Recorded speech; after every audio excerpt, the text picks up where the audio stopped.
Hace exactamente un año murió en Chile la primera víctima de coronavirus.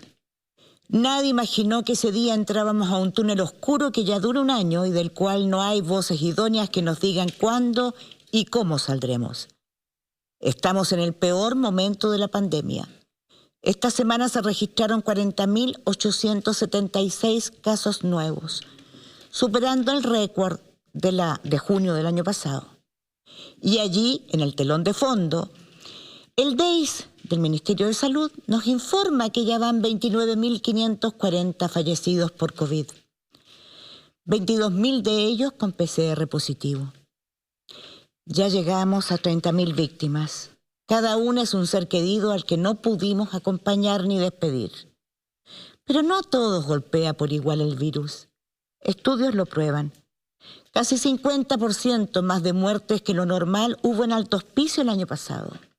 Un 47% más en San Ramón y un 46% en La Pintana, en contraste con 17,45% en Vitacura. La situación es urgente, pero en nuestras poblaciones.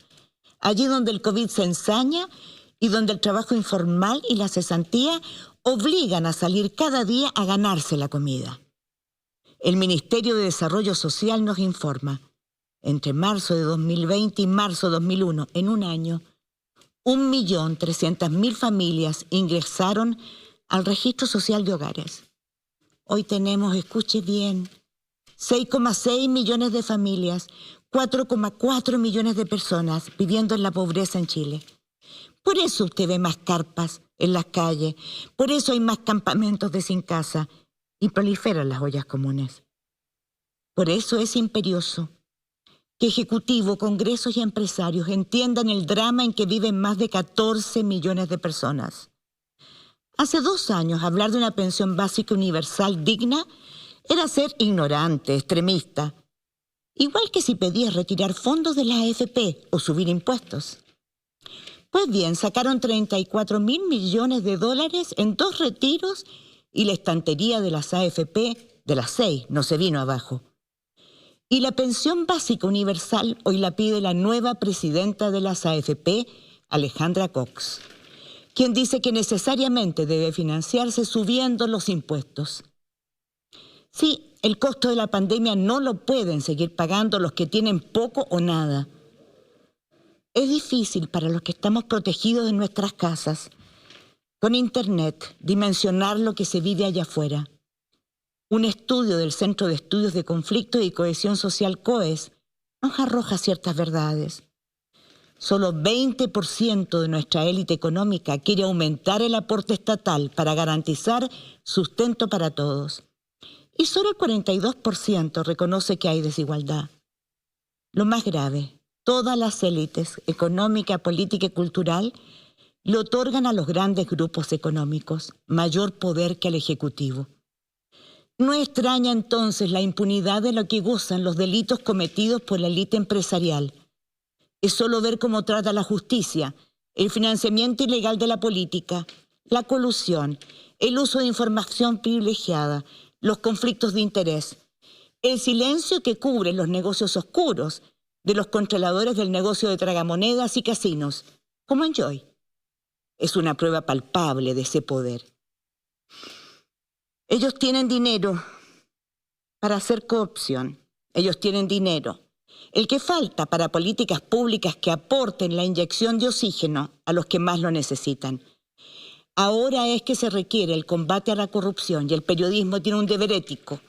Mostrar hoy más que nunca dónde se anidan los corruptos. Es lo que ha hecho esta semana Alejandra Matus, aportando nuevos datos sobre el conflicto de interés entre los controladores de Enjoy y el presidente. Ese es el buen periodismo independiente que los ciudadanos y la lucha por la vida necesitan. Los periodistas somos más responsables que ayer en este túnel donde impera la desconfianza y el miedo. Hemos aprendido una vez más a navegar en la oscuridad. Esta vez no podemos defraudar a los ciudadanos. Esta noche en Pauta Libre. Esta semana se registró una de las cifras más altas de fallecidos por COVID-19 desde el 27 de junio del año pasado. Nuevas comunas retroceden a cuarentena y se acrecenta la crisis económica en el país. El presidente de la Asociación Nacional de Magistradas y Magistrados de Chile, Mauricio Olave, conversa con nuestro panel acerca de la administración de la justicia, la Constitución y más. En alianza con el medio digital Interferencia, entrevistamos al inspector de la Policía de Investigaciones de Chile, Patricio Sánchez, quien denuncia graves hechos de corrupción en la institución.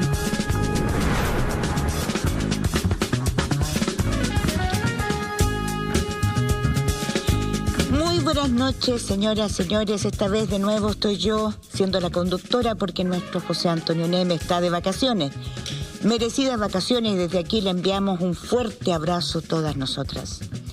Saludo a mis estimadas colegas. Yasna Levín, ¿cómo está usted? Muy buenas noches, Mónica. En esta noche compleja. Difícil. Paula Molina. Muy buenas noches. Muy buenas noches a todos y a quienes están sintonizando Pauta Libre. Alejandra Matus desde Nueva York. Buenas noches. Buenas noches. Muchas gracias. Bueno, yo creo que hoy día tenemos que agradecerle doblemente que nos reciban en sus casas. Esta vez tenemos que nosotros, nuestro deseo de las 4, darnos las manos, estrechar lazos, porque estamos viviendo días muy, muy duros. Pero nosotros, el periodismo, se supone que no tiene tregua, y por eso esta noche vamos a hablar también de otros temas que importan, a los que no hay que perderle la pista. Y por eso quiero empezar contigo, Alejandra.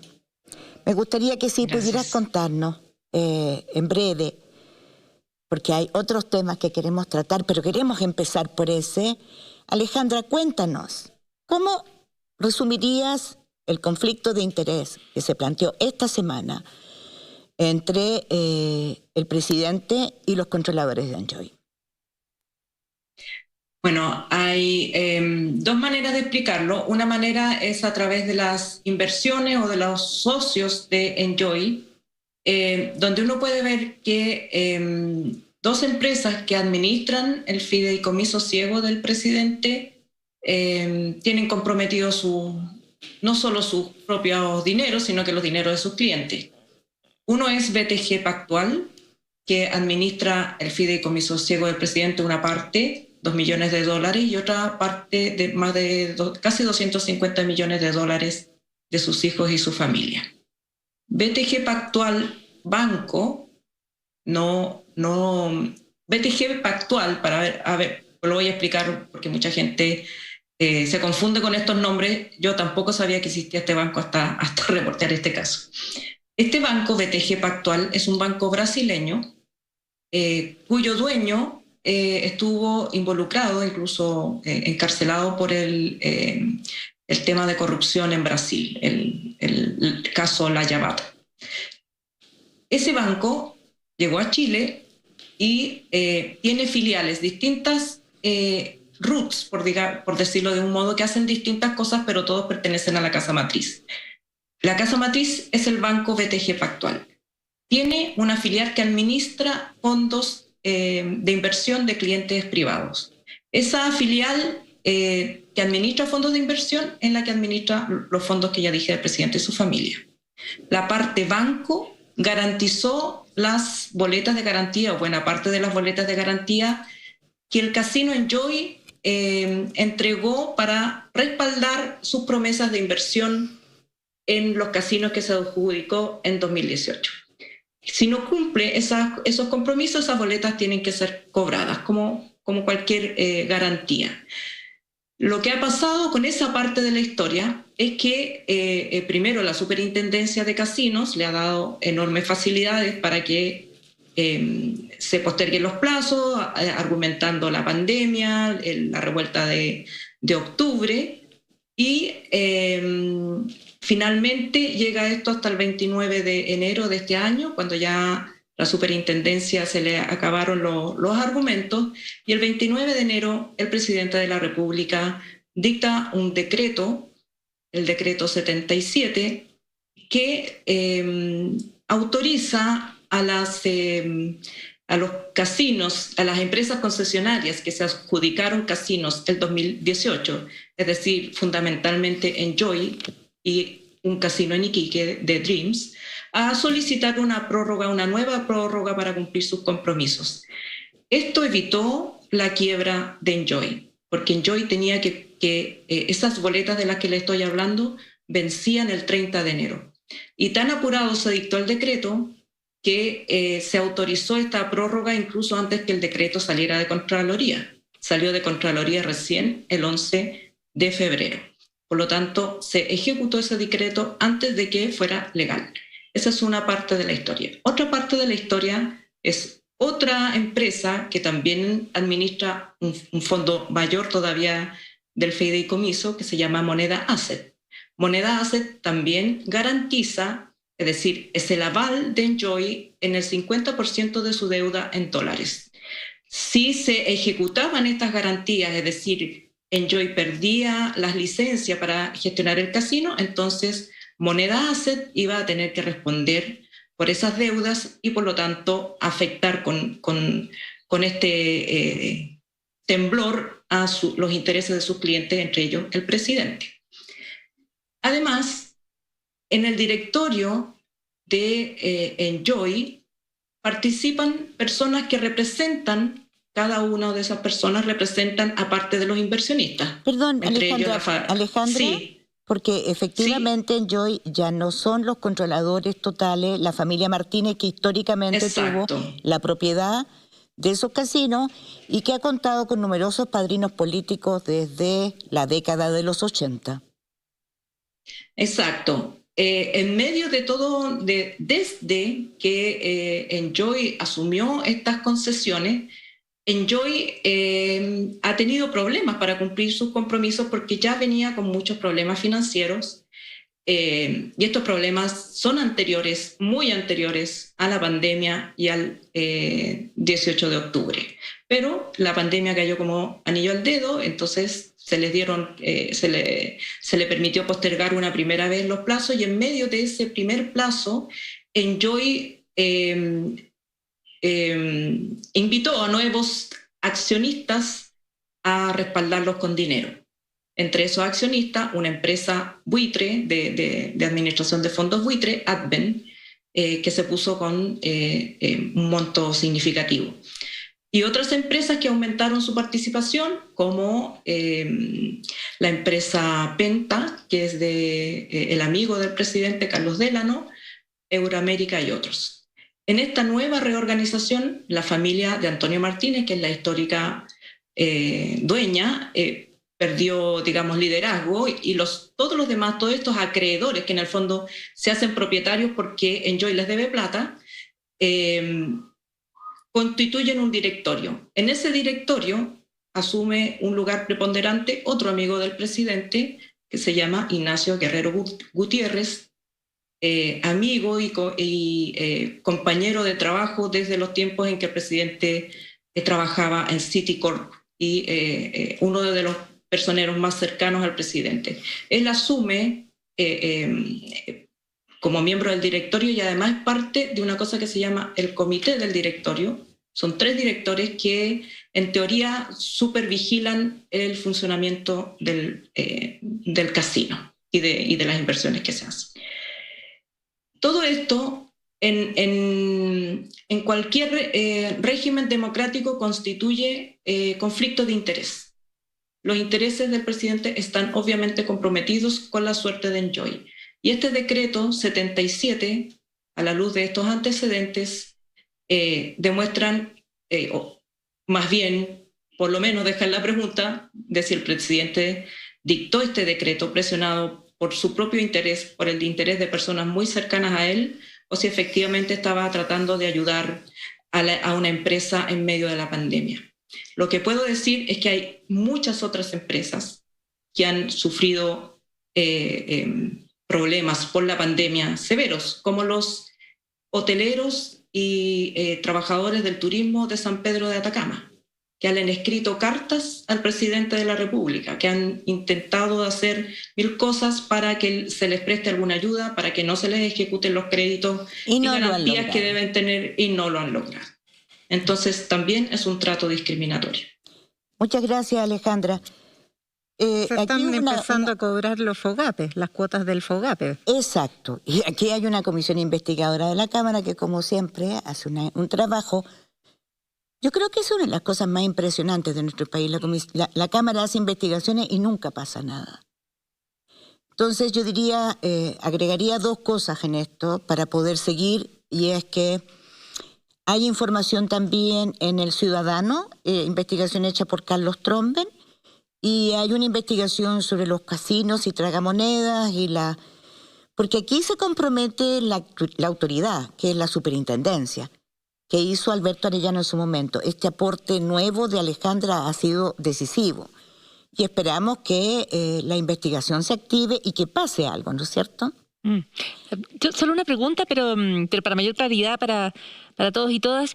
Cuando hablamos de los casinos y cuando hablamos de un decreto que favorece a los casinos, en general en la prensa ocupamos el término general, pero los casinos en Chile tienen todos la marca de Enjoy, por lo tanto cualquier tipo de medida que los favorece a ellos favorece necesariamente a esta compañía en particular, a esta empresa y a estos directorios y a estos bancos como Avale, de manera indirecta también, Alejandra.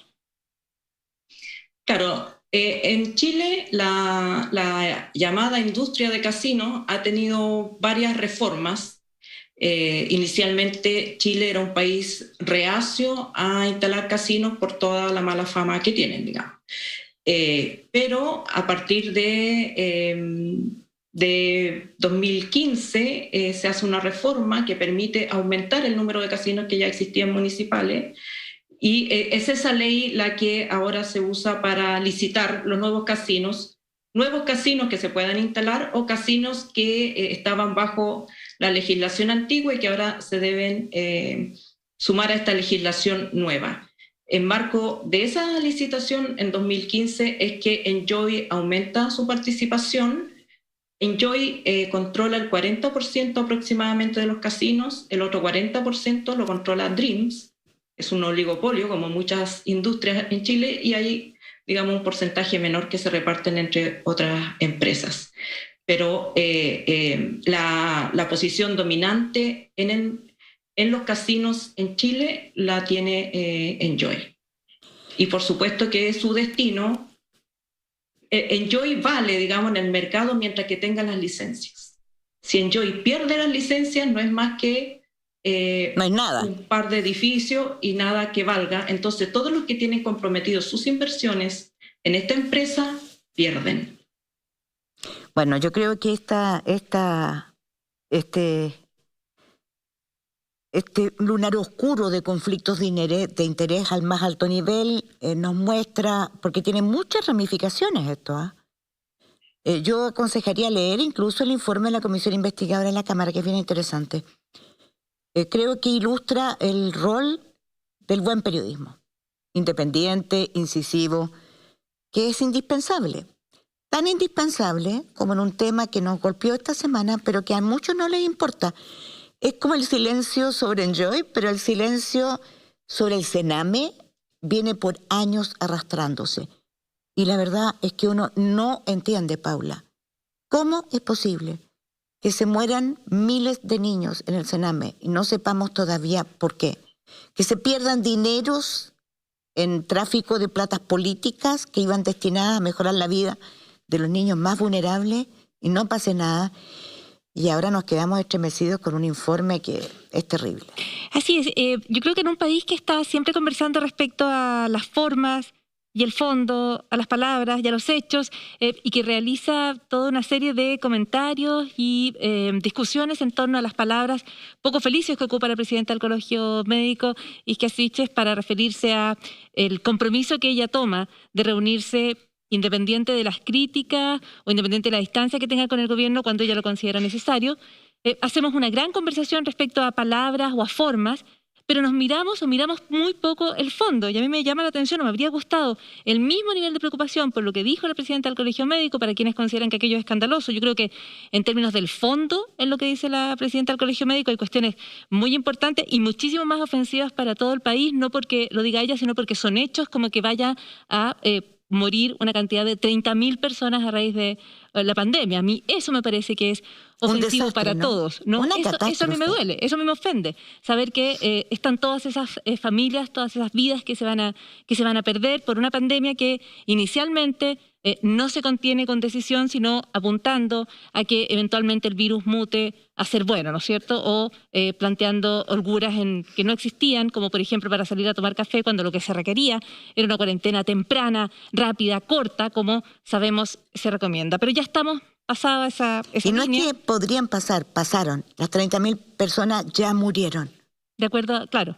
Si uno, o sea, porque es el Departamento de Información y Estadísticas del Ministerio. Ya murieron.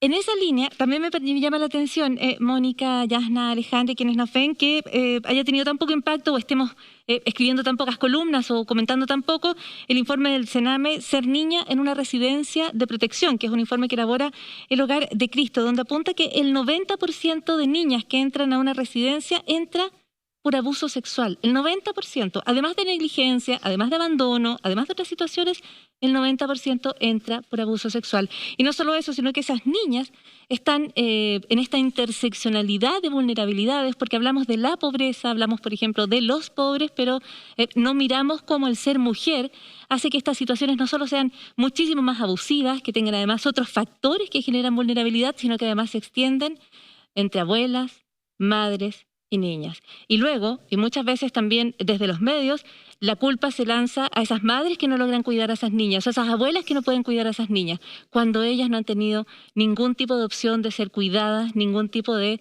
opción de aprender, que es protegerse ellas mismas y proteger a quienes están a su cuidado. En el tema de la desprotección de las niñas en los centros, aquellas niñas que llegan en la situación más vulnerable y que no tienen más que la mano que brinde el Estado, que es muy poca, que es escasa, que no alcanza. Y que a veces es corrupta. Y que además a veces es corrupta, quedan sometidas a verdaderos círculos entre consumos problemáticos de drogas o son víctimas de redes de explotación sexual que en Chile ni siquiera están tipificadas como delitos y por lo tanto se apunta a cuestiones como prostitución infantil o abuso sexual o estupro, cuando ahí lo que hay es adultos explotando sexualmente a niñas. A mí me pareció que el informe que recomiendo leer, del dicho al derecho, es una cuestión que nos debería ofender realmente como sociedad. ¿Tienes algo que agregar, Yasna, sobre el Sename? Sí, una de las cosas que dice el informe es que el Observatorio de la Niñez, que es el que va registrando este tipo de abusos, está inactivo desde 2017, fecha en la cual ya decía que el 70% de las causas vinculadas con los abusos a estas menores son archivadas. Por lo tanto, es un antecedente más de qué manera el Estado está convirtiendo la infancia de las niñas y de los pobres en una verdadera pesadilla. Estas niñas también nos tienen que recordar a las 13 jovencitas que durante el estallido social fueron desnudadas en comisarías menores, parte de las 818 personas infantes, niñas, niños y adolescentes vulnerados durante el estallido social. Pues 13 de ellas fueron desnudadas, obligadas a hacer sentadillas y no nos perdamos en eufemismos, obligadas a comer comida de perro, amarradas cerca de los basureros o a los basureros.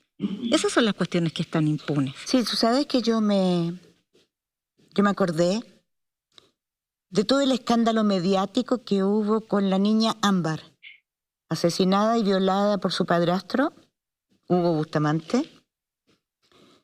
Un show mediático impresionante en donde el problema fundamental era el Sename, porque ella pidió protección ¿cuántas veces? De hecho, la última había identificado a la expareja de su madre, que hoy día está presa como cómplice de la violación y del asesinato y del entierro bajo tierra de su hija, por abuso y acoso sexual. Y ahí estaba, ya estaba viviendo en esa casa y según la policía y según los tribunales de familia no lo encontraban. Bueno, aquí vamos a tener dentro de poco al presidente de la Asociación de Magistrados. Creo que este es un tema de los tribunales de familia, es un tremendo tema, ¿no? De lo que se habla muy poco. Y yo me acordé de una vez que yo entrevisté a una de las niñas del Sename, que son presa fácil, ¿no? De las redes de abuso. de prostitución infantil o juvenil. De explotación sexual comercial. Exacto. Comercial. Porque al plantear el término de prostitución, que es el tipo penal que estamos ocupando desafortunadamente, estamos hablando de que ellas ejercen un comercio. Ellas son violadas. Las niñas que son prostituidas no ejercen prostitución, son violadas con cada acción delictual de comercio de su Bueno, sexo. una de esas niñas, no nos olvidemos que la jueza Geldres descubrió a educadores en Arica de un hogar que las llevaban a la calle, las llevaban a un prostíbulo y luego las traían, donde les daban alcohol. Y una de esas niñas me dijo, porque había querido quedarse embarazada, quise tener un hijo porque quería tener algo que fuera mío. Yo todavía me acuerdo y me... Todavía duele. Ese es el tipo de cosas que yo creo que duelen. Ese es el fondo de los problemas, yo creo que tenemos que mirar. Cuando tú hablas de la información, por ejemplo, que en el caso de esta niña cuyo asesinato seguimos todos con tanta atención, con tanta pena, hay un apunte hacia una cuestión que se podría mejorar y es, digamos, con relativa sencillez, unificar la información. O sea, estas niñas, hay niñas que llegan o se entregan a la protección del Estado con menos de un año de edad. Porque ya ahí tienen situaciones de abuso y negligencia, antes del año. Y luego van repitiendo esa situación en distintos centros, se va contando en distintos informes, pero cada vez que una niña llega, todos los informes anteriores están en algún punto de una burocracia que no es capaz de unificarlos. Ya unificar esas trayectorias de vida, ya unificarlas te permitiría mirar a la niña y mirar cuál es la historia que trae. Y no solamente ver una niña problema, no solo ver la foto de una niña problema, sino que ver la historia a través de la cual se van desarrollando todos esos dolores que van determinando una trayectoria de vidas destrozadas. Y yo creo que el hecho de ser mujer no se puede seguir ignorando. No. Había una cuestión que se apuntaba en el informe que a mí me pareció terriblemente triste. Dice, los niños del Sename tienden a generar una situación de humana conmiseración. Tendemos a condolernos por ello. Respecto a las niñas, hay a veces una situación incluso de sospecha. Bueno, ¿por qué esta niña está acá? ¿O por qué sale a una situación de abuso sexual? ¿O esta niña se ve mayor de lo que es? Esta niña tiene una apariencia mayor. Entonces, el hecho de ser mujer, como siempre, como en todos los aspectos de nuestra vida, también tiene una importancia que no se ha mirado. Es objeto de una Alejandra, también. No quiero dejarte afuera de esta conversación y de este tema tan importante que estoy segura que te importa. Yo creo que, lo hemos conversado antes también, antes del Sename, antes de los problemas el Estado no es un buen padre, ni una buena madre, ni un buen cuidador. Son la sociedad en general la que fracasa cuando un niño tiene que llegar a cuidado de una institución fiscal. Hay un doble discurso respecto de la infancia y no solamente muchas niñas son abusadas porque su madre ha sido abusada y tal vez no tiene las que se llaman habilidades parentales. También hay muchas mujeres contratadas en servicio doméstico, tiempo completo, fuera, lejos de sus hijos e hijas, y esos hijos e hijas se crían solos y por lo tanto, igual como ocurre en las manadas de mamíferos, los que van corriendo afuera de la manada sin protección son víctimas de los depredadores y lo mismo pasa con los niños. Son niños y niñas que no cuidamos, que no miramos, que no nos importan hasta que hacen algo, como se siguió la trayectoria de un niño que apodaban el Cizarro y que era material informativo en cada nuevo episodio, y como muchos de estos jóvenes, estos niños y niñas cuando crecen, luego pasan a ser parte de otra institución estatal que es la cárcel.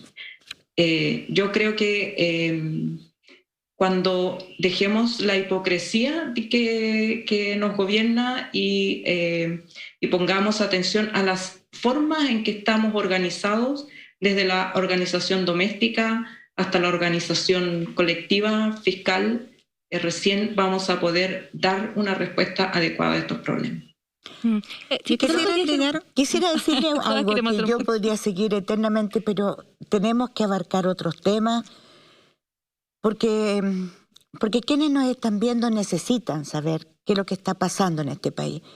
Y de este tema podríamos hablar muchísimo, porque nos importa, no solo porque somos mujeres, no solo porque somos periodistas, sino porque el destino de esos niños son los más vulnerables y son los más desprotegidos. Niños, Mónica, que han sido violentados también en momentos de verdaderas racias policiales que se han producido, también en sectores de pobreza. En Villa Francia, de los 30 y tantos detenidos, 8 eran niños.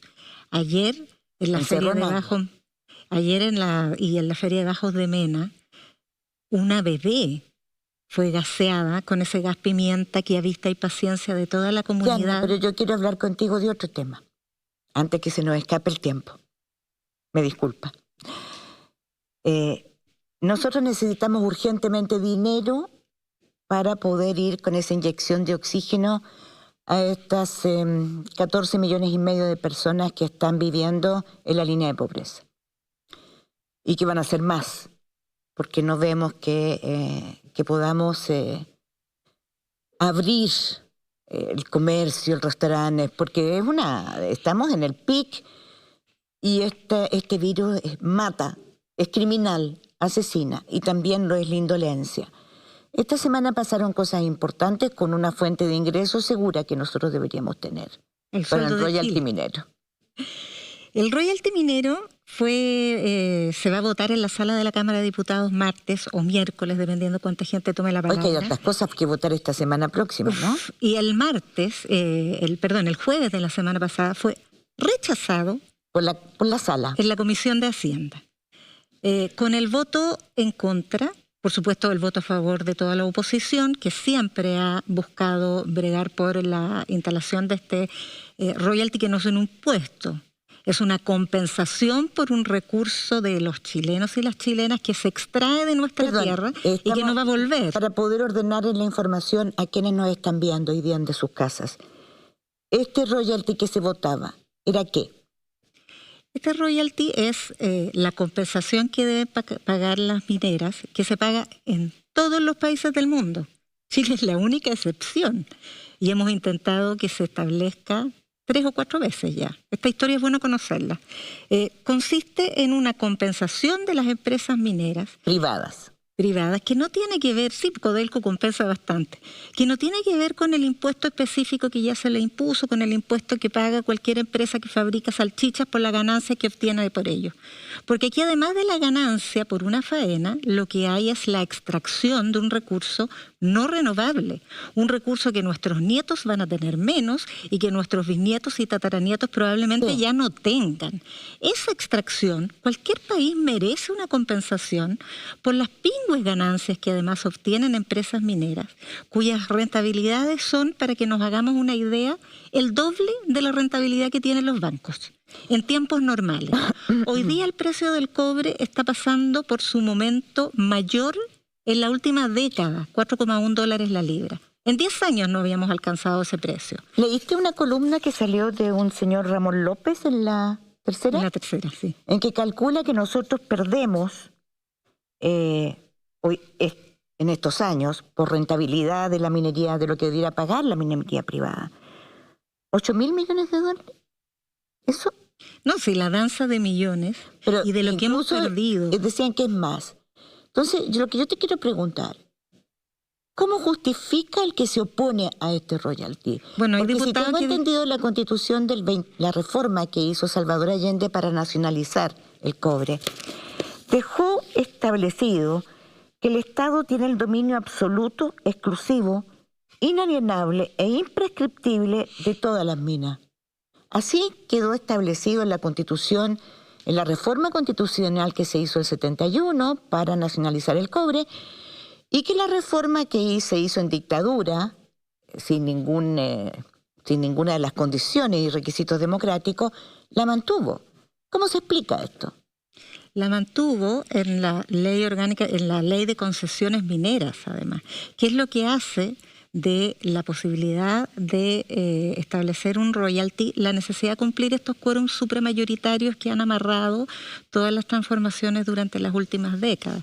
Se requieren 4/7 de la votación y es esa la razón por la cual durante el gobierno de Lagos, el 2004, cuando por primera vez se trató de establecer este royalty, se perdió.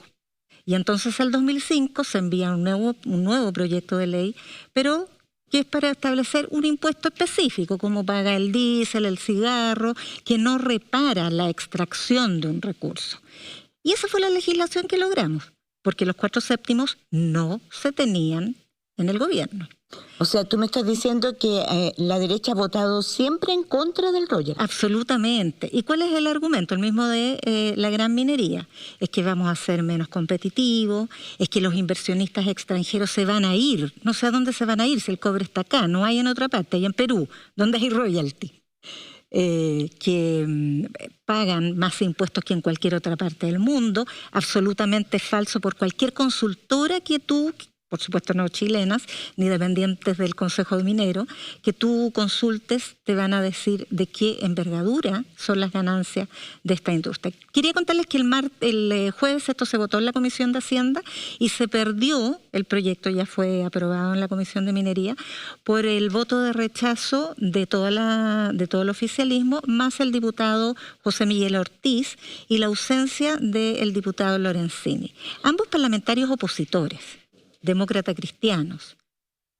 Hay otros miembros de ese partido que sí incluso son parte de los patrocinantes del proyecto de ley que ahora está en trámite. Bueno, o sea, vamos a tener una semana... En la comisión, déjame contarte por favor, se presentó un batallón de resistencia con el presidente de la SONAMI, el presidente del Consejo Minero, el presidente de los proveedores de la minería, el director de Impuestos Internos, el Ministerio de Secretaría General de la Presidencia, Hacienda, etcétera. O sea, fue un lobby feroz. Y yo te quiero decir, Mónica, que esto es muy importante de observar. Siempre es un sector en que el lobby, haya nacido brutal. Ha sido tan brutal, y recordemos que el 2010 se trató de estableció un impuesto por una sola vez para que la minería hiciera su aporte a la reconstrucción posterior al terremoto. Ese aporte generoso que hizo la minería por una sola vez trajo como moneda de cambio la expresión misma de las peores prácticas de injerencia del dinero en la política, componenda y negociación en la cocina del Partido del Orden.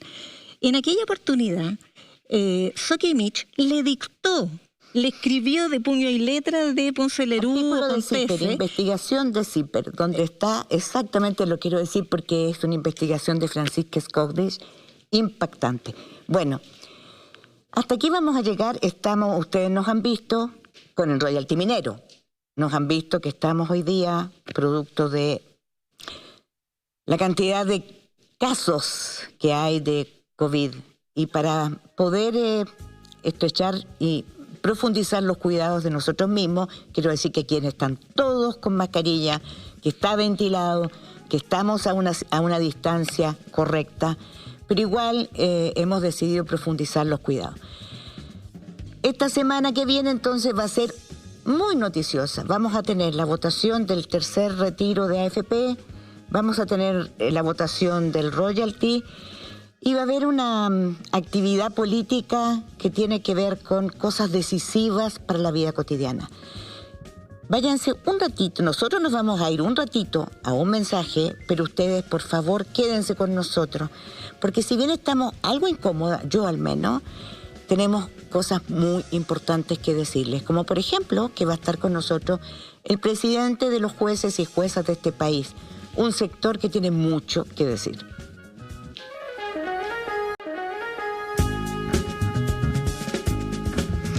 Volvimos, pero solo por un ratito, porque les quiero pedir que no se muevan, escuchen el siguiente consejo y ya estamos con ustedes. Incorpórate a las nuevas formas de aprender a distancia y presencial en el CFT Teodoro Bickel de la Universidad de la Frontera. Estudia una de las 12 carreras técnicas de nivel superior en la sede de Temuco y Angol. Y ahora la carrera 100% online de técnico de nivel superior en gestión municipal desde su campus virtual. Infórmate ahora en www.twk.cl y accede sin prueba de transición universitaria a las carreras bootcamps, técnicas y diplomados flexibles. CFT Teodoro Bickel, de la Universidad de la Frontera.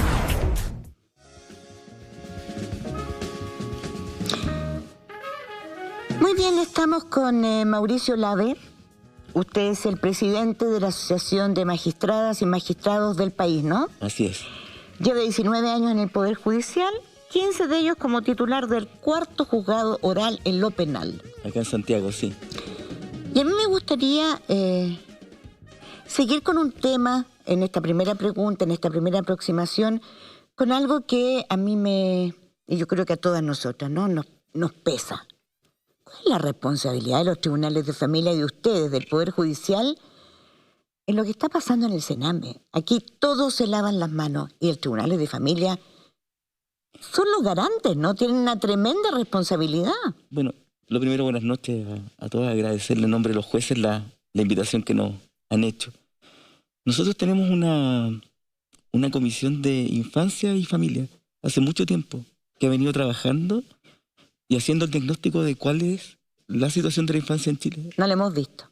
Nosotros estamos trabajando mucho y tenemos un diagnóstico muy particular respecto de el abandono del Estado, y nosotros jueces estamos dentro de los órganos del Estado respecto a la situación de la infancia en Chile. Cuando la Comisión Interamericana de Derechos Humanos vino a Chile, la visita al Loco hace un par de años atrás, nosotros nos reunimos con ellos y les mostramos los diagnósticos y cómo nosotros también estábamos trabajando para mejorar la situación desde la justicia de familia. Nosotros fuimos también a exponer a la Comisión Interamericana nuevamente sobre el mismo tema y hemos denunciado las falencias adentro. Participamos. ¿A quién le han denunciado? Nosotros denunciamos al Estado chileno. Hay un informe de la ONU que da cuenta del abandono del Estado chileno entero respecto de la política de infancia. Me imagino que después ustedes quizás querrán conversar sobre delincuencia y esas cosas. Bueno, no, pero me gustaría que usted me dijera qué ha pasado con todas sus denuncias, qué ha pasado en su propio Poder Judicial, con la Corte Suprema, con el Ministro de Justicia. Vamos avanzando. Fíjese que participamos activamente en los proyectos de ley que tienden a eliminar el Sename. Ya se creó al menos el Servicio Nacional de la Infancia. Nosotros queríamos un sistema un poco más robusto del que salió. Nosotros queríamos que no todo fuera responsabilidad de los tribunales. En los países en que han sido exitosos respecto al tema de la infancia, hay un sistema social que está en el aparato administrativo del Estado y los jueces ingresamos en las últimas cosas. No todo tiene que ser judicializado.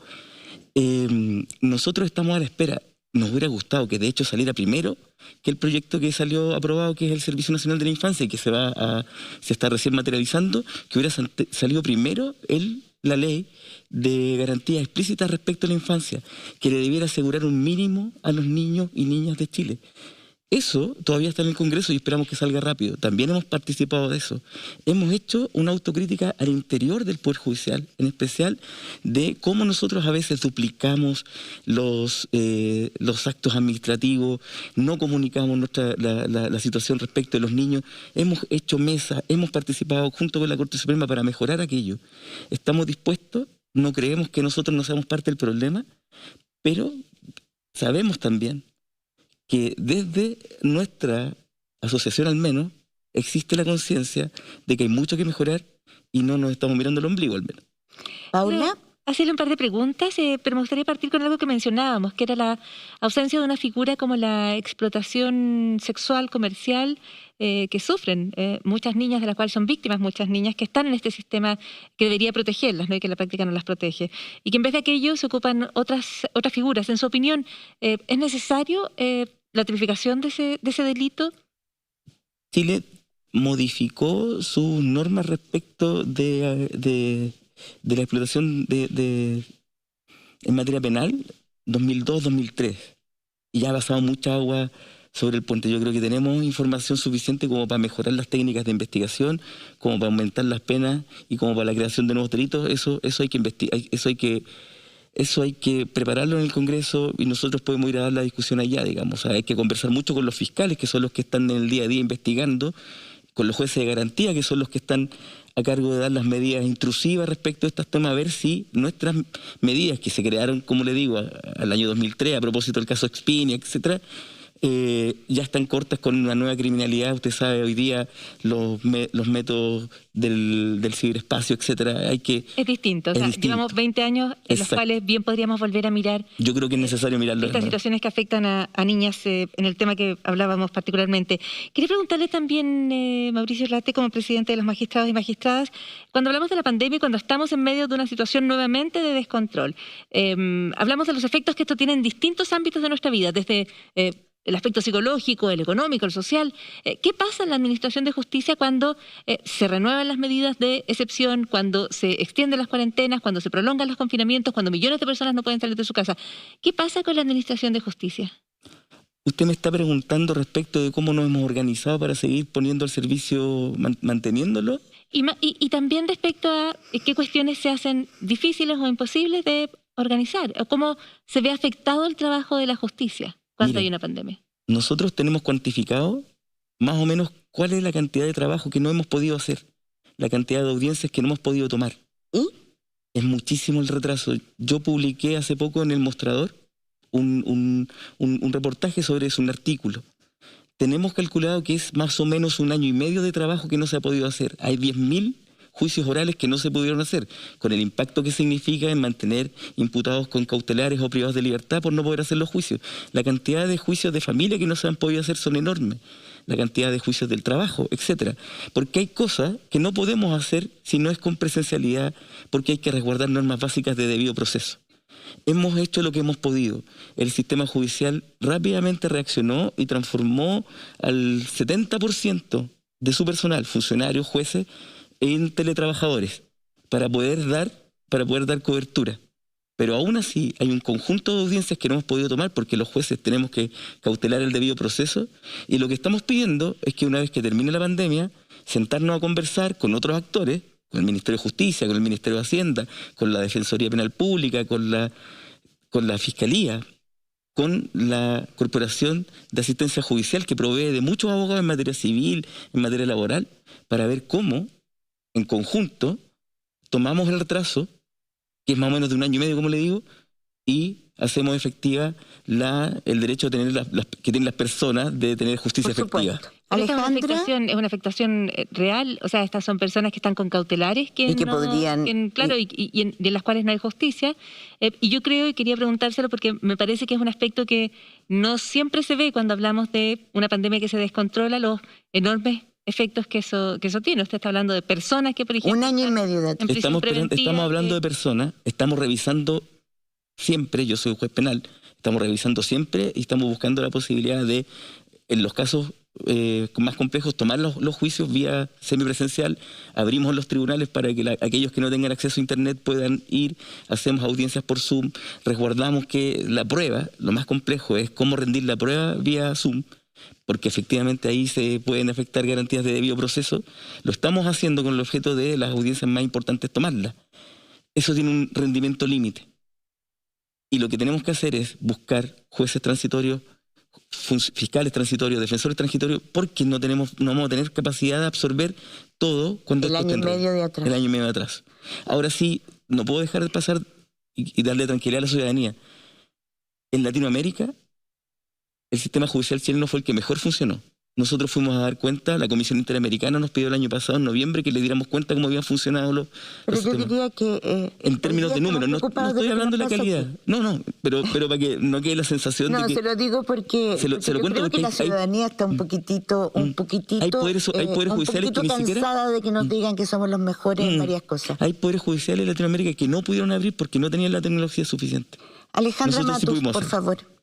Sí, yo Hola, quería Alejandra, hablar de esto mismo. Ha tenido no sé si solamente por la pandemia, pero hay cerca de 1.000 personas que fueron detenidas y formalizadas en la revuelta con un simple parte de carabineros, que ya hemos visto también muchos de esos casos han tenido que ser revertidos porque los partes habían sido falseados o no eran pruebas suficientes de los delitos que se imputaban a las personas. Pero muchas otras personas, la mayoría, sigue preso, jóvenes, hay niños también presos precisamente en instalaciones del Sename, que no han tenido su día en la corte, por decirlo a la manera antigua. Y sin embargo, los jueces han dado estas medidas cautelares y las mantienen. ¿Qué opinión tiene usted de eso? Porque si el problema es que no hay tecnología suficiente o que no hay disponibilidad de funcionarios suficiente, ¿por qué esa falencia la tienen que pagar estas personas con su privación de libertad en juicios que a lo mejor terminan con que son inocentes? En la mayor parte de los casos de los que usted habla, de los que ustedes asocian a lo que le llaman el estallido social, los jueces de garantía, cuando empezó la pandemia y el confinamiento, de oficio, empezaron a revisar las cautelares de... Y un juez de eso fue sancionado por el juez Urrutia, ¿no? Daniel Urrutia, me dice usted, sí. Más allá del caso de Daniel, ese mismo tribunal, una semana antes de lo que motivó la investigación sumaria que todavía está abierta respecto del juez Urrutia, ese tribunal que tiene a su cargo la jurisdicción de Santiago Centro, y por eso tenía la mayor parte de personas que estaban privadas de libertad, tomó la decisión de revisar uno por uno los casos y dividió en todos los jueces del tribunal las causas para revisar una por una, y en cada caso los jueces tomaron decisiones respecto de la necesidad de cautela, tal como lo ordena el sistema jurídico chileno, digamos. Los defensores, en Chile hay buenos defensores, tienen la posibilidad de solicitar la revisión de las medidas cautelares cada cierto tiempo, lo hacen de manera seguida, tienen la Defensoría Penal Pública tiene un estándar altísimo en términos de darle prioridad a las personas que están privadas de libertad respecto de su solicitud de revisión de cautelares, y bueno, estamos funcionando como siempre. En esas audiencias de revisión de cautelares se están tomando y Chile está funcionando adecuadamente para revisar cada uno de los casos. En su opinión, entonces, no hay personas que estén, perdón, en su opinión, entonces, no hay personas que estén en este momento privadas de libertad porque sus argumentos no han sido escuchados, no hay retraso en ese tipo de juicios. En ese tipo de audiencias para revisar cautelares no hay. Fíjese que la ley chilena nos obliga a los jueces. Si nadie, no digo de los criterios. Si nadie ha pedido la cautelar, los jueces, a la revisión de la cautelar, los jueces estamos obligados a después de 6 meses a revisarla de oficio. ¿Y se hace? Hay un tercio de la población penal que está... Por supuesto que se hace. Hay un tercio de la población penal en Chile que está en medidas de prisión preventiva. O sea, la envergadura del problema parece ser bien estructural. No le puede entender la primera parte de la pregunta. Que buena parte de la población penal chilena está presa no cumpliendo condena, sino que en prisión preventiva. Sí, eso es cierto, y es una cosa que nosotros que miramos con preocupación. Cuando el proceso penal empezó, el sistema nuevo empezó, nosotros logramos invertir la regla. Chile tenía un pésimo sistema de justicia, lento, poco transparente. Lo hicimos público más rápido. En el año en que empezó la reforma procesal penal, el 65% de las personas que estaban privadas de libertad lo hacían sin condena. Y solo el 30% ya estaba cumpliendo condena, lo que transformaba la prisión preventiva en una pena anticipada. Eso lo dimos vuelta. Se dio vuelta rápidamente. En los primeros 5 o 6 años de la reforma, el sistema es muy rápido. Pero ha estado aumentando la prisión preventiva. Y como le digo, en los últimos años, efectivamente, esa cifra ha tendido a emparejarse y hay que ver las razones por las cuales esa situación... ¿No saben por qué? Yo tengo mis hipótesis, se las puedo decir. ¿Cuál es su hipótesis? Si usted revisa, y a mí me ha tocado porque usted leyó mi trayectoria, yo he sido 20 años juez penal. Y yo empecé a trabajar con el primer código procesal penal, y el código procesal penal chileno en los últimos 20 años ha ido aumentando en restricciones a las libertades. Y por otra parte, también el legislador chileno, con las agendas antidelincuencia, etcétera, de los distintos gobiernos, ante esta sensación de inseguridad que supuestamente existía, lo que ha hecho en los últimos 20 años es aumentando las penas, y cuando esto aumenta las penas también aumenta también las posibilidades de la prisión preventiva. Eso es lo que nos ha ido pasando. El debate está en este gobierno manifestó al inicio de su mandato el ministro Larraín que iba a revisar el tema de las prisiones preventivas con el objeto de evitar la rutinización en que se estaba transformando la aplicación de la prisión preventiva, cuando la ley todavía dice que es la última ratio. Eso no ha pasado, le corresponde al legislador hacerlo, y nosotros estamos dispuestos a participar en esa discusión cuando eso se produzca. ¿Sabe lo que me preocupa de lo que usted dice? Uh-huh. Que usted dice estamos dispuestos a participar en varios temas. Claro. Por ejemplo, con respecto al Sename, ¿no? En que la ONU no va a resolver el problema de los niños. Y hoy día necesitamos visita presencial de muchos de los niños que están en situación de vulneración para saber cuál es su situación. Se hacen y son muy estrictas. Son escasas. Yo me he leído todos los informes, señor, discúlpeme, yo me he leído todos los informes. Y la verdad que lo que falta es la visita presencial, o sea, que el juez dictamine sabiendo a ciencia cierta lo que pasa, independiente de eso. Vamos a la delincuencia. ¿Qué está pasando, según usted? ¿Qué está pasando? ¿Por qué tenemos Ministerio Público que aparece muy criticado, muy cuestionado? Aparecen ciertos fiscales haciendo su trabajo, pero por ejemplo yo me acuerdo del caso de la fiscal Cartagena, no sé si se acuerdan, ustedes lo vieron, la fiscal Cartagena que tenía el caso Corpesca y que hace poco tomó el caso de la muerte del niño Tomás Bravo. En Concepción. ¿En Concepción? En Tomé. La fiscal Cartagena fue la fiscal que cerró el caso después que nosotros tuvimos aquí a la senadora Van Rieselbergher. Justo una semana después lo cerró. Y a pesar de todas las pruebas de los delitos que existían, lo cerró sin nadie. No interpeló a nadie. Estaban las personas, los empresarios más poderosos del Biobío. Esa fiscal tomó el caso del niño Tomás. Efectivamente hay como fisuras en el Ministerio Público, pero ustedes son los encargados de mirar, de observar, de revisar ese trabajo. ¿Qué pasa con la delincuencia? ¿Qué pasa con el narcotráfico? Respecto de la delincuencia, lo primero decir, este es un problema multidimensional, digamos, o sea, tiene que ver con varios otros factores. Tiene que ver con las desigualdades que vive el país también. Si usted respecto a los adolescentes que cometen delitos, en general, si usted revisa la historia de esos niños, son también niños vulnerados. Por supuesto. Entonces ahí tiene usted un factor, digamos. Nosotros tenemos, es cosa de mirar los números, nosotros sabemos quiénes son los que van a delinquir. Más del 50% de los delincuentes son hijos de delincuentes, básicamente porque han vivido una historia de abandono. Niños que no tienen redes de apoyo, padres que están ausentes, básicamente algunos porque están presos, madres que tienen que salir a trabajar o que están con problemas de droga. Entonces, el Estado... Madres solas en general. Madres solas. Padres ausentes. Padres ausentes, madres solas. No tengo ninguna duda de eso. Los niveles de escolaridad de las personas que están privadas de libertad, nosotros hemos hecho estudios, la Defensoría Penal Pública los tiene. No son personas que han cumplido los 12 años, los mínimos 12 años de escolaridad, mucho menos. Entonces tenemos un problema social allí. ¿Qué otra cosa tenemos? Porque esto también es multifuncional. Tenemos una criminalidad que ha ido cambiando. El país ha ido cambiando, hay otros métodos y tenemos que avanzar hacia allá. En el caso de los portonazos, por ejemplo, bueno, hay mafias que se están dedicando a un mercado interesante, que es la compra de vehículos para luego desarmarlos, porque usted sabe, usted compra un auto en un determinado precio, pero si usted lo compra separado por pieza cuando quiere cambiar el repuesto, eso vale 5 o 6 veces. Hace un tiempo hubo una investigación de la Fiscalía Nacional Económica respecto a este tema. Entonces, tenemos que preparar a nuestras policías para una nueva realidad de criminalidad.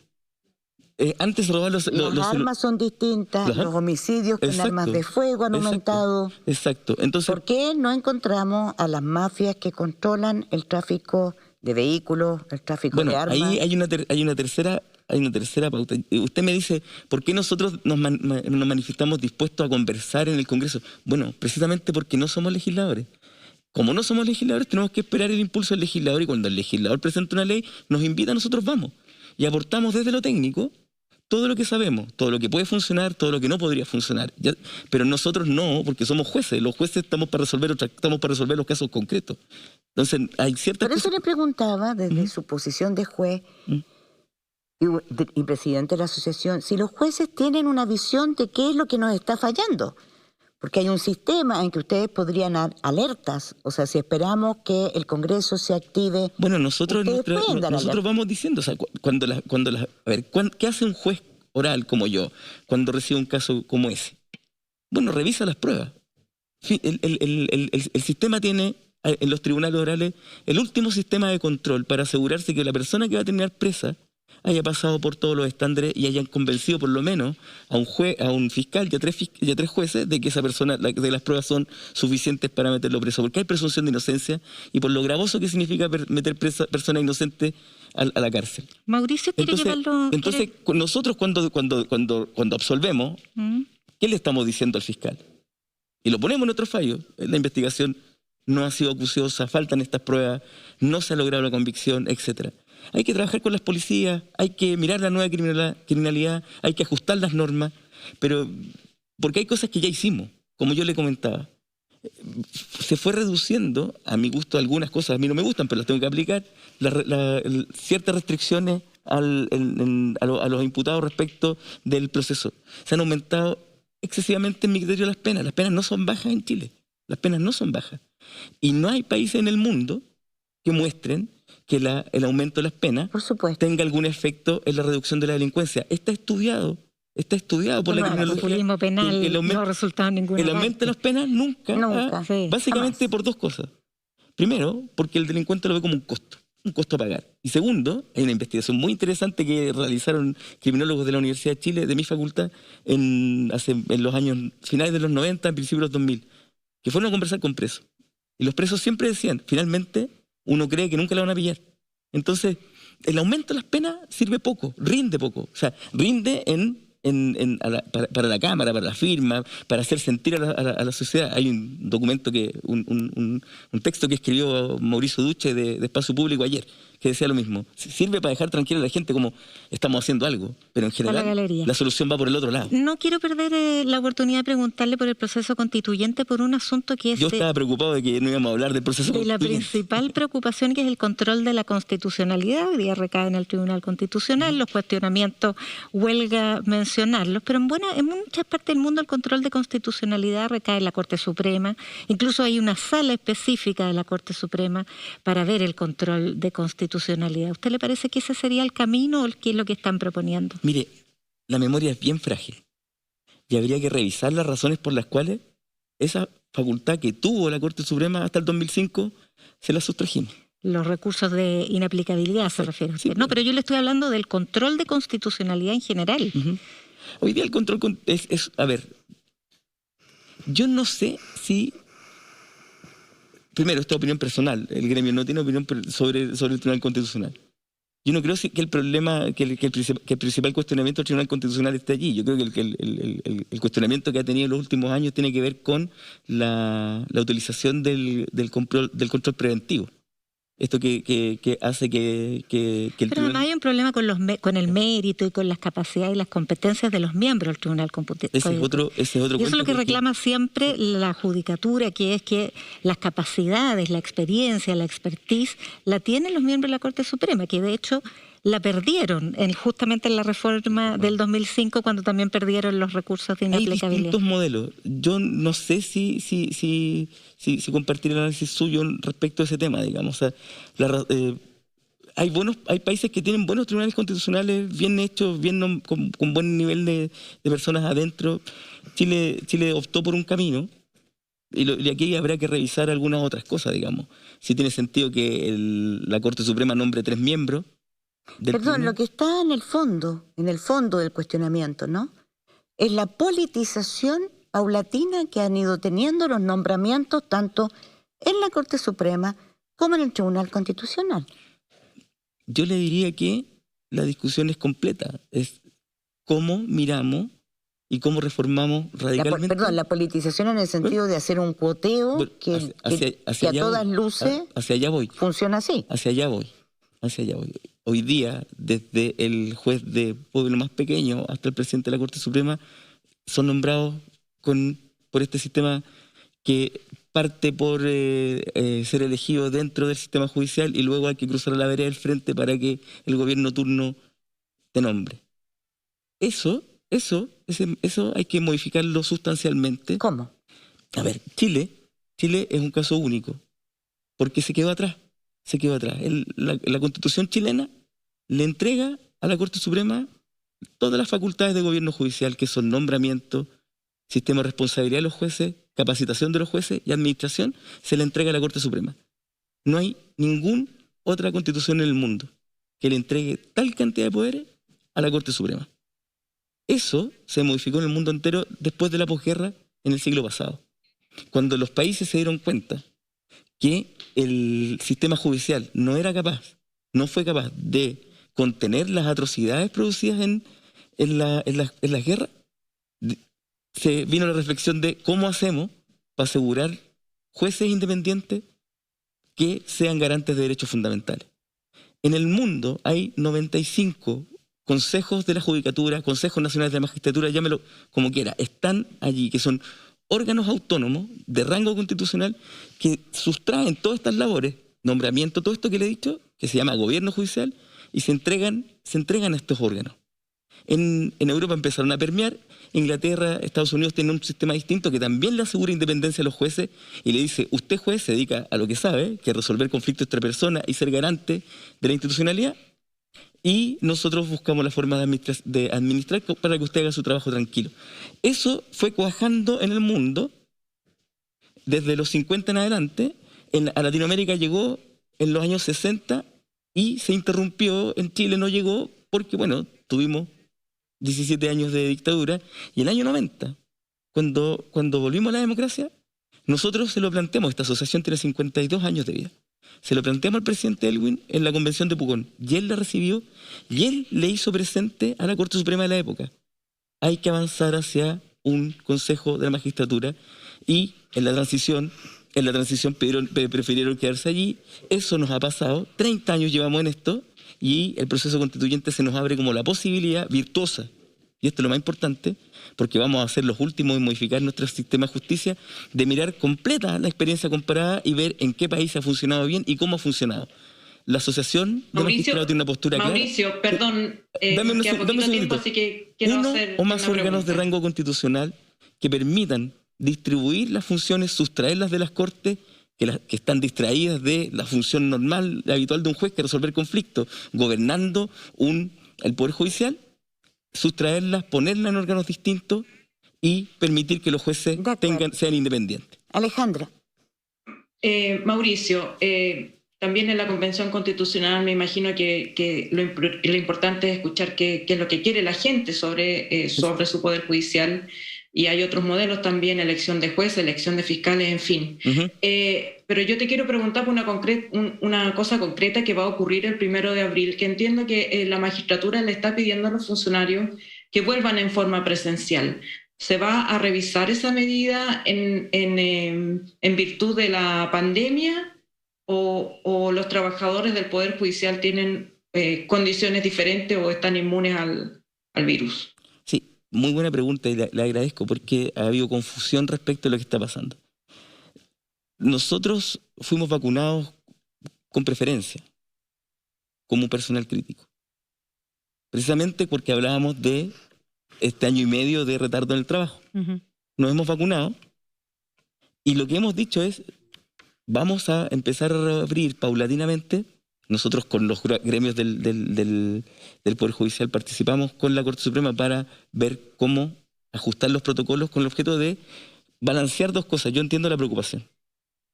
La pandemia no ha terminado, el país todavía no está inmunizado, y si usted abre como si no pasara nada, muy probablemente los funcionarios que están vacunados y los jueces que estamos vacunados vamos a tener algún resfrío, que es lo que te da porque cuando estás vacunado. Pero las personas que van al tribunal... Y también pueden contagiar a otras personas. Exacto. Porque por la vacunación no te impide contagiar. Precisamente lo que hemos dicho es no queremos abrir todavía al 100% porque no queremos transformar a los tribunales en vectores de contagio. Sería irresponsable. Por eso, lo que se plantea en el protocolo es que desde el 15 de abril en adelante, entre el 1 y el 15, pero calculamos que desde el 15 en adelante, vamos a abrir solamente en un tercio y con el objeto de potenciar la semipresencialidad. Es decir, vamos a abrirle al tribunal a las personas que no tienen acceso a Internet. Santiago no es Chile. Tenemos tribunales en todo el país.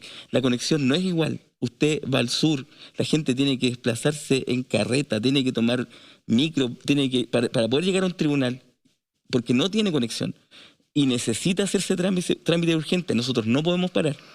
pero es solo 1/3 de la dotación del tribunal, hasta 1/3.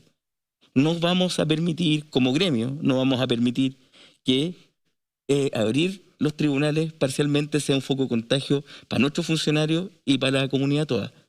Eso. Yasna. Gracias.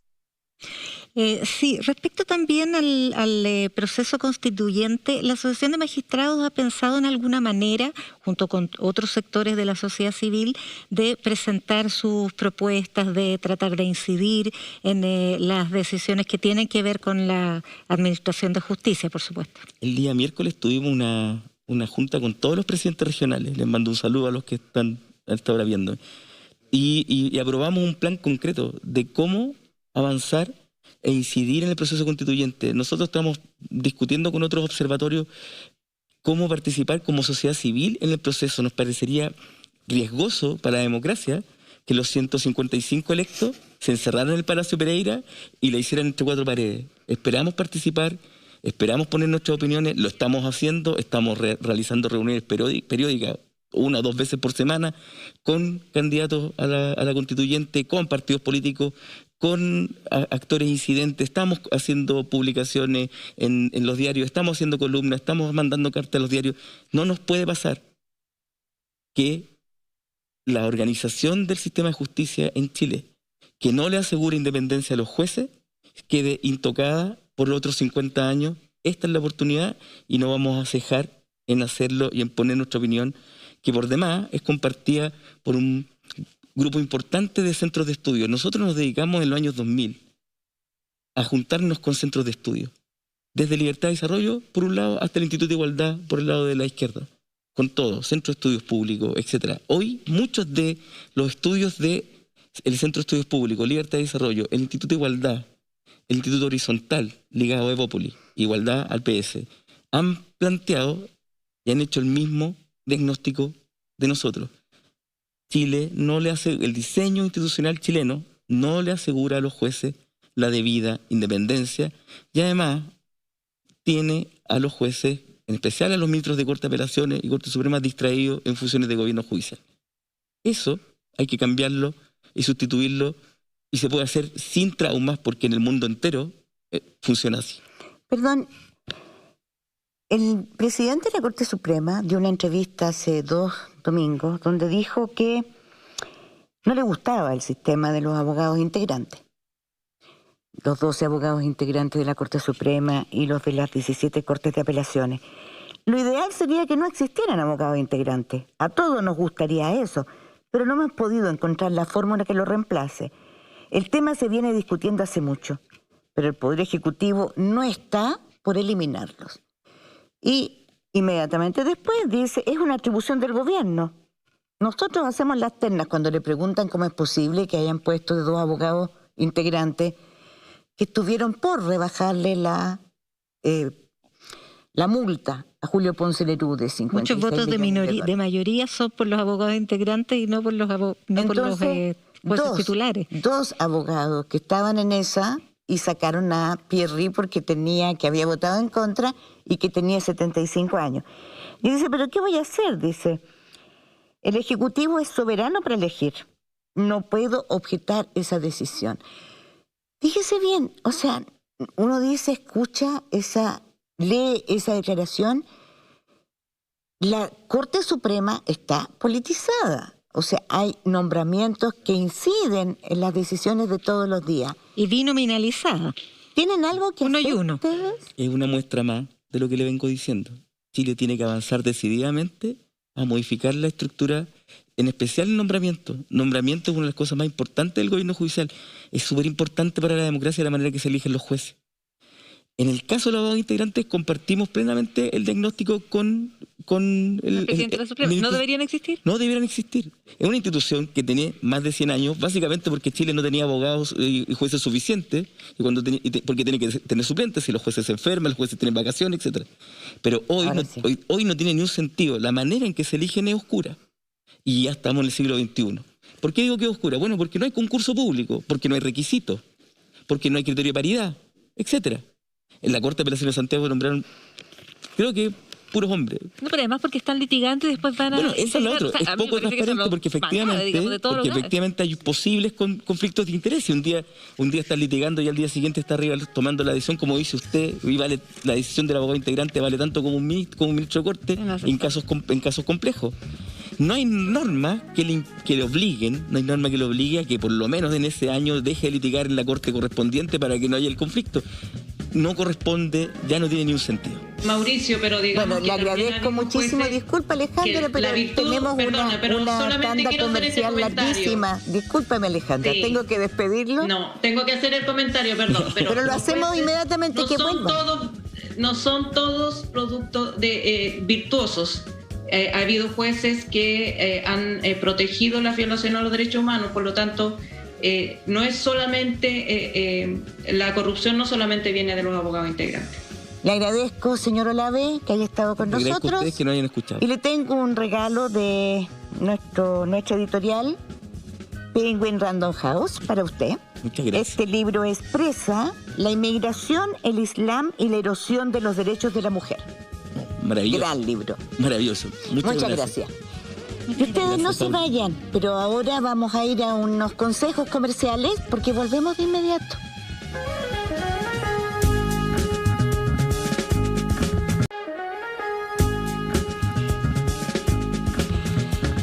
Muchas gracias por esperarnos, por acogernos en sus casas, una noche de domingo especial, en un día especial porque miramos hacia adelante y la luz no se ve muy clara.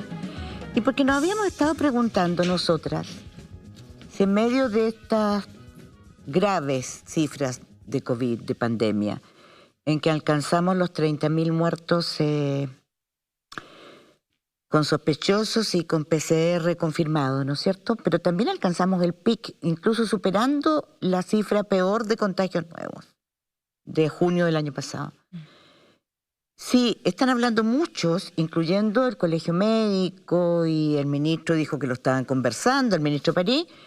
Si en estas condiciones vamos a poder tener en 3 semanas, ¿no? Faltan 3 semanas para las elecciones. Para las elecciones del 11 de abril.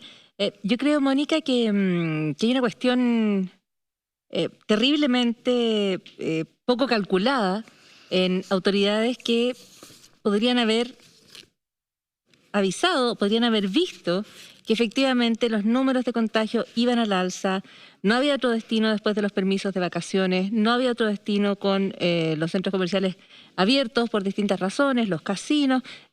Era más o menos predecible que avanzaríamos en esta dirección donde hoy nos encontramos, ¿no es cierto? Y la falta, la ausencia de un plan para enfrentar el 11 de abril nos deja a todos en una situación que es de incertidumbre, pero que además a mí me da el temor que lance incertidumbre sobre el proceso más delicado de la elección más importante de las importantísimas elecciones que vamos a tener este año, que es la de los constituyentes y las constituyentes. Y a mí me parece increíble que no se haya previsto esto de manera un poquito más temprana, ¿no es cierto? Porque sabemos, nos ha enseñado la epidemiología, lo que hemos aprendido en este año es que los contagios van avanzando de una manera que uno puede ver un poquitito antes y que una vez que ya están al alza no se pueden detener con la rapidez que quisiéramos. Es detener la curva de contagio y la corriente y la línea de contagio, ¿no es cierto? Claro, pero cuando ya lo hiciste, pero tú ya sabes que no lo lograste. Y lo sabes más o menos un par de semanas antes, ¿no es cierto? Y yo creo que nuestras autoridades estaban más o menos claras respecto a cómo los contagios iban a avanzar. No en qué medida, no con qué rapidez, ¿no es cierto? Porque los habrían tratado de detener quizás de mejor manera, pero sí se sabía que íbamos al alza y no íbamos a contener. Y en ese escenario, sabiendo que aquello pasaba, no iniciamos esta conversación antes respecto a qué hacer con el 11 de abril. Ahora que los contagios ya van al alza, estos pics no se detienen fácilmente. Nos han dado muchas imágenes para comprenderlo. El tren a toda velocidad. No se puede detener el barco que avanza en una dirección. No se puede mover fácilmente. Y yo veo que vamos encaminados hacia el 11 de abril en vez de, con todas las certezas que requiere todo el proceso electoral, con esta duda que asemeja que ya no solo somos sobre el horizonte, sino que está sobre nosotros. Y lo que más se ha insistido en que las medidas tienen que tomarse no solo bien, sino que a tiempo. Y yo a esta altura, sabes que ya me quedan pocas dudas respecto a por qué la falta de confinamiento o el confinamiento oportuno no se toma. Cuando escucho al ministro de Economía agradecer tan sentidamente al presidente de la Confederación en la Producción y el Comercio, me empieza a quedar claro por qué los confinamientos vuelven a ser además estas cuarentenas dinámicas que nunca resultaron. Se retrasa una medida que a todas luces va a haber que tomar. No hay ningún experto que diga lo contrario. Y claro, resulta que el ingreso familiar de emergencia está asociado al confinamiento. Si no hay cuarentena, no hay IFE. Entonces, cada día que se atrasa una cuarentena, cada comuna que se deje sin cuarentena, es una cantidad de ingresos familiares de emergencia menos para que el Estado gaste menos. ¿Y qué le importa a los empresarios que el Estado gaste más o menos? Que cada peso que gasta el Estado hoy día es un peso de impuesto más para ellos mañana. Y esa asociación, que me da un poquito de pavor, siquiera verbalizarla, yo creo que ya no podemos dejar de plantearla, porque además el grado de irresponsabilidad de poner en juego una elección de la relevancia que tiene con los planteamientos que ha hecho Paula es francamente abismante. Y ahí es cuando uno empieza a entender la falta de paciencia o la necesidad de desahogo que mostró la presidenta del Colegio Médico Vizca Siches. Yo veo ahí más que, algo políticamente incorrecto, pero una capacidad de empatía impresionante de parte de ella. Porque si hay alguien que se la ha jugado para evitar que este tipo de situaciones ocurra, es ella. Y si hay alguien que, por lo tanto, tiene todo el derecho de sentirse defraudada por los errores que se han cometido, también es ella. Y, por lo tanto, concedámosle un poquitito de derecho a esa incorrección política, pienso yo. Alejandra. Yo me sumo a las palabras de mis colegas, pero quería contar algo que me quedó pendiente en la primera parte de la exposición y que es el impacto en la libertad de expresión que han tenido los contenidos difundidos por la red, no solo respecto de los conflictos de interés del presidente, sino también la entrevista a Mauricio Hernández Norambuena. Como ustedes se habrán enterado, hubo una llamada de la jefa de gabinete del presidente, Magdalena Díaz, al dueño de este canal que vive en Miami. Él es un empresario que tiene muchos canales en Latinoamérica y ella tomó la iniciativa de llamarlo y manifestarle su preocupación por los contenidos difundidos en la red. A mí me parece que esto es un atropello a la libertad de expresión que no nos puede pasar por alto. Afortunadamente ese llamado no ha tenido consecuencias, pero pudo haberla tenido. Me parece que es una conducta autoritaria que no se condice con una democracia. Si el presidente o su jefa de gabinete o cualquier funcionario público tiene algo que decir respecto de los contenidos de cualquier programa periodístico, puede hacerlo de la misma manera, en el mismo espacio, porque esas son las reglas de la democracia. Que las autoridades tienen que estar más expuestas a la crítica pública y no menos expuestas que los ciudadanos comunes y corrientes. Cuando se intenta silenciar a los medios de comunicación con estos telefonazos por arriba, en el fondo no solamente se pone en riesgo la libertad de expresión de un canal en particular, sino que también se inhibe la libertad de expresión de aquellas personas que quisieran decir cosas y se asustan de ver que va a haber un presidente que va a llamarle la atención a alguien por difundir esa información. Bueno, yo creo que el miedo impera en este país y para nosotros que somos periodistas, el medio que sea y nosotras, mientras nos dejen la libertad de expresión y la libertad de editorial, nosotros vamos a seguir haciendo nuestro trabajo, sea cuan sean las presiones que son siempre las que usan aquellos gobiernos débiles, pero sobre todo cuando la democracia está debilitada, y no nos olvidemos que la democracia está debilitada en Chile. Cruje en Estados Unidos, cruje en América Latina. No nos olvidemos eso, hay que defenderla, con buen periodismo y enfrentando las presiones. Los invito a que nos esperen porque vamos a ir a unos pequeños consejos comerciales y volvemos.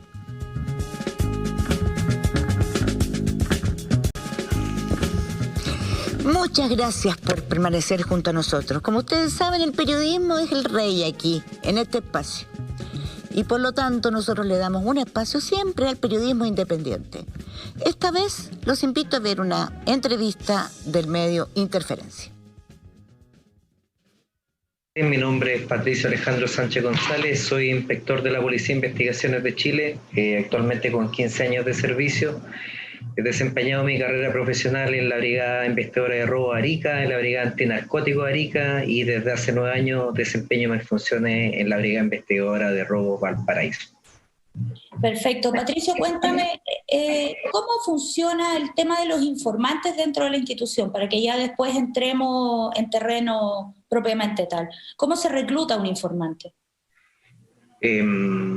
¿Cómo se recluta? Normalmente va a depender del índice delictual que tenga la persona que uno pretenda reclutar, que normalmente son personas delincuentes, gente con prontuario policial, que se dedica a cometer diversos ilícitos. En ese sentido, lo que comúnmente ocurre es que por un tema de resguardo de seguridad propiamente tal, cuando uno le presenta un superior, un informante, quien de alguna manera va a trabajar directamente con uno, normalmente eso se tiende a informar por escrito, ¿se entiende? Uno le informa al superior directo de uno y ese superior va elevando los antecedentes para que en definitiva, ante cualquier tipo de cuestionamiento, sobre todo de probidad o en el escenario contrario de que exista una investigación por parte de la policía contraria, en este caso Carabineros, se detecte que haya habido algún tipo de reunión con uno, existan los argumentos legales y administrativos para tratar de... Alex Cuevas, que es la persona que genera toda esta investigación de parte suya, ¿él era informante de la PDI? Alex Cuevas González fue inscrito como informante el año 2009 cuando yo desempeñaba mis labores operativas en la Brigada Investigadora de Robo Arica. Fue inscrito por mi jefatura directa, esos antecedentes se elevaron tanto a la jefatura regional de esta ciudad, en paralelo a la Jefatura Nacional Antinarcótico, que en ese entonces tenía otro nombre, los nombres son nombres técnicos más que otras cosas, y en paralelo se le informó a la Jefatura Nacional de Delitos contra la Propiedad, que era la unidad de la cual yo pertenecía. ¿Y Alex Cueva era informante tuyo como delincuente, como narcotraficante, en qué categoría estaba él delictiva cuando se convierte en tu informante? Alex Cueva está inscrito, bueno, el término informante es genérico. Informante se entiende, puede ser asaltante. ¿Qué clase de delincuente era Alex Cueva? Narcotraficante. Ahora cuéntame, ¿cómo te enteras de la muerte de tu informante y por qué empiezas a dudar de los hechos ocurridos y empiezas a investigar esta muerte? Mire, ¿cómo parte esto? Si no me equivoco, esto fue el 21 de abril del año 2015. Me llaman por teléfono, yo estaba en Valparaíso y abiertamente me dicen, Pato, acribillaron al Alex. Obviamente a nivel institucional, como yo ya les señalé, se sabía que él era informante mío. Y ¿te llama un compañero de la institución? Ya. Entonces cuando me llaman por teléfono no me causó mayor sorpresa porque claramente él era delincuente y todo hacía presumir un ajuste de cuentas. Días después, menos sorpresa me causó cuando días después me entero que habían sido detenidos los supuestos autores, y me refiero a supuestos autores por información que si usted me consulta posterior puedo ir complementando. Y más encima me comentan que fuera a haber detenido los supuestos autores, esto estaba confeso y que incluso le habían incautado el arma utilizada. O sea, hasta ese minuto para mí no había ninguna relevancia fuera del hecho que todo apuntaba a un ajuste de cuentas. Con el paso del tiempo, luego de esta información del homicidio, de la supuesta detención de los presuntos autores, familiares directos del fallecido, tanto amigos como cercanos de él, entendiendo, bueno, geográficamente la Arica es una ciudad chica, me tratan de contactar a través directamente de gente que me conocía y en definitiva me dan cuenta que los verdaderos autores en ese crimen eran detectives de la Brigada Antinarcótico de Arica.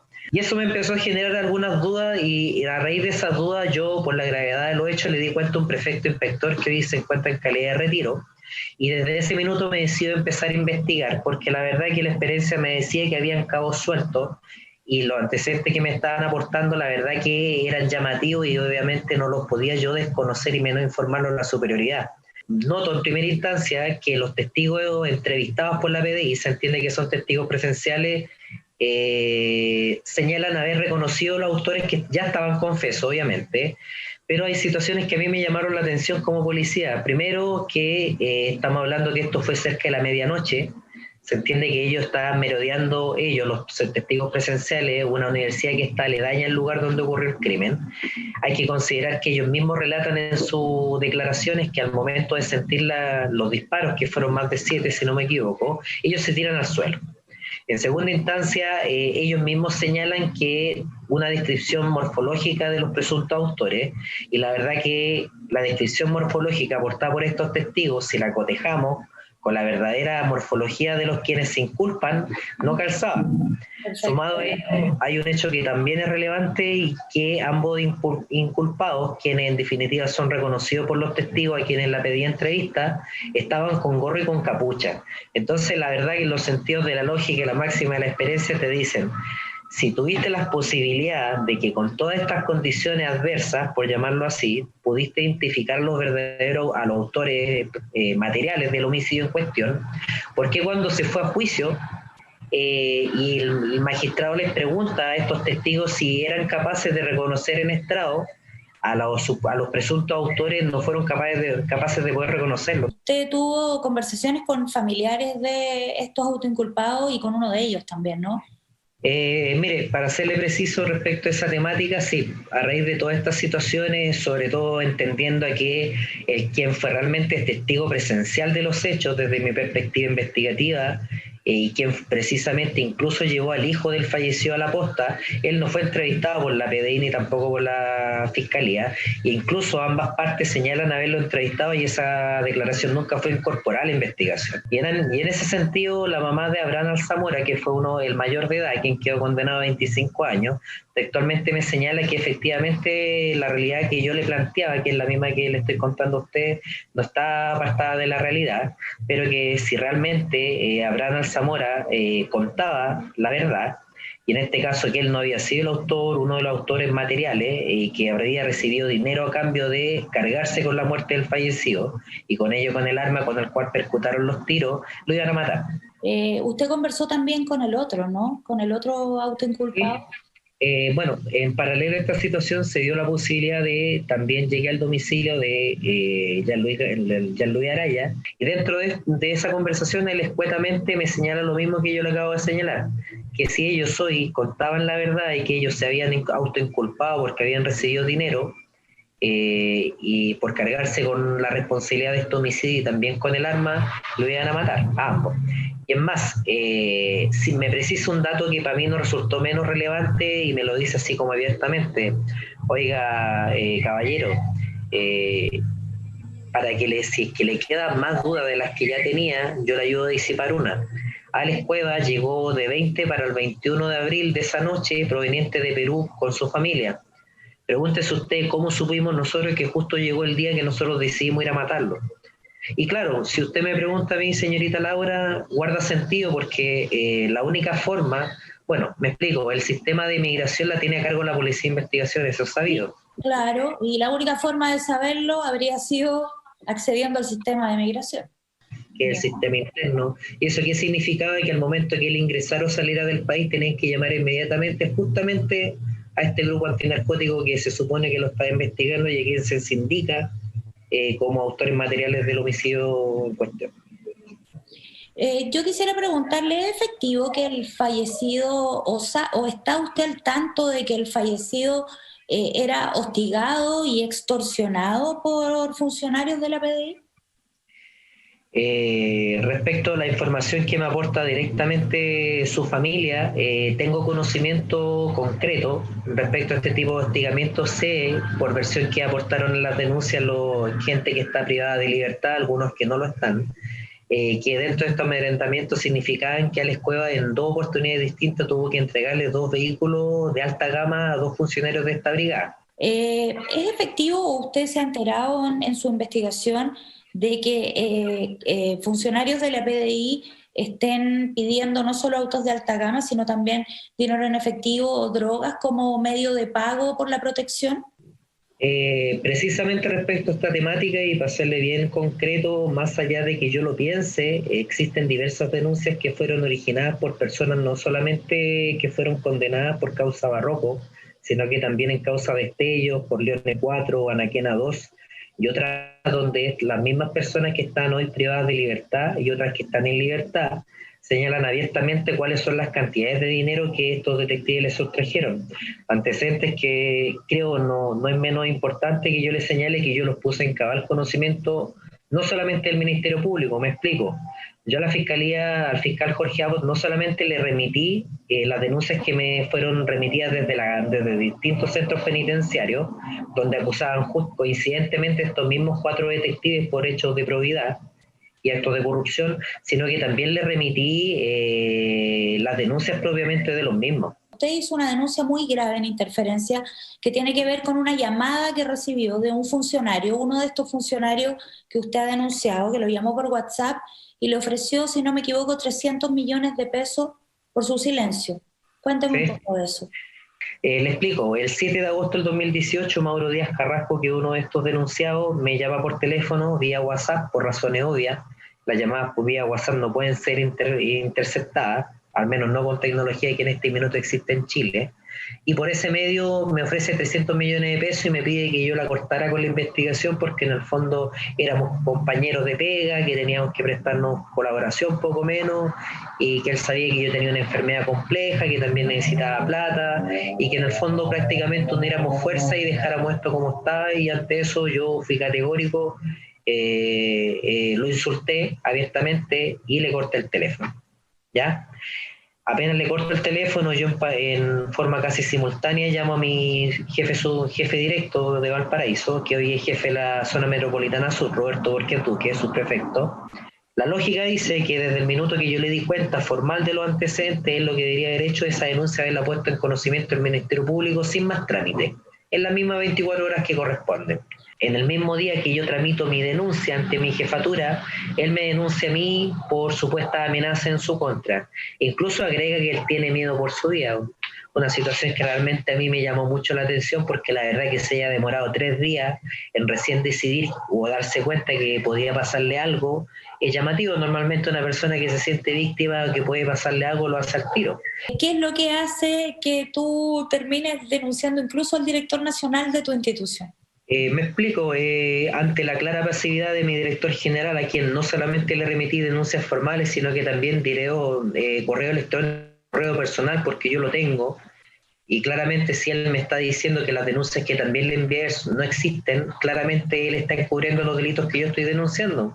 Y la verdad que mi labor investigativa significa investigar delincuentes, pero sin distinción alguna. Entonces, si alguien me hubiese dicho que si yo detectaba algún colega metido en un acto de corrupción como los que yo estoy denunciando en esta oportunidad, tenía que hacer vista gorda, yo se lo aseguro que yo hubiera tomado otra decisión e ingreso a otra escuela matriz.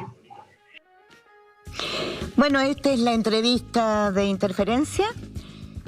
Como corresponde, Pauta Libre invitó a alguien de investigación, a una autoridad responsable, a que viniera a nuestro panel, habría sido maravilloso. Y no quisieron. Dijeron que tenemos la convicción que buena parte de la opinión pública tiene ya suficientemente claro que los dichos del señor Patricio Sánchez solo se sustentan en su imaginación y en sus deseos a retrasar su salida de la PDI, pues como lo demuestra el fallo del Tribunal Oral en lo Penal de Arica, ratificado por la Corte de Apelaciones y de la misma ciudad y por numerosas investigaciones penales y administrativas, quienes asesinaron al narcotraficante Alex Cuevas fueron 2 miembros de una banda rival. Bueno, dicho eso, habría sido genial haber tenido al director de la PDI aquí. Habría sido el momento de hablar de tantas cosas, ¿no? Porque el narcotráfico es una pandemia que está asolando nuestras poblaciones y cómo el narcotráfico permea a las policías es algo que a la ciudadanía le interesa y cómo lo combate el director de investigaciones también. Así que esperamos que en el próximo programa esté con nosotros. Yo lo quiero invitar a que se queden con la red, en la red, porque viene un nuevo programa. Y nosotros nos despedimos, pues. Nos despedimos. Hasta el próximo domingo, Yana. Muy buenas noches. Paula, Alejandra.